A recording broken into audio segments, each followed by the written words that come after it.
Hey, my name's Matthew, and here's what's new for you in Planning Center. Today I want to show you the new grid block in publishing. With the grid block, you can organize your content into columns and rows so that your pages are more approachable and more pretty.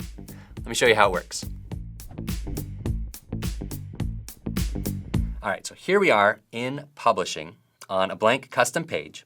And we've got our sample church, Centerville. You can see the title here, Centerville Ministries. We're building a ministry page for our sample church. And as we're building this out, we're gonna use all these blocks that you can see over in this right sidebar. And of course, right now, we're using this grid block. So we'll go ahead and drop it in. And you can see it's got some pre-built sort of sections for us. And if you go back over to that sidebar, we've now got all these settings where we can turn any of these components on and off. And we can turn on these buttons so that we can actually link to other things, which is really cool too. And so lots of stuff you can do. You can even change the number of columns that are included in this grid. And you can customize that for on the desktop version and on the mobile app version. Depending on your content, that may work better in different places. So experiment with what layout is gonna work best in both of those settings.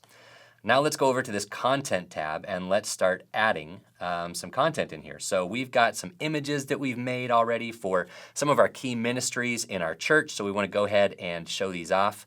So let me go ahead and add a couple of these and we can sort of fill this out to get an idea. We'll do our women's ministry right there. And then let's go ahead to this last one and we'll do the men's ministry there too.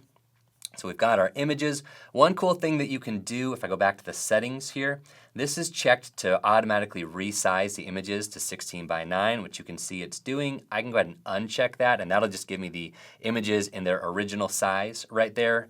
Since we've already kind of crafted these, we want to uncheck that so they can be working the right way.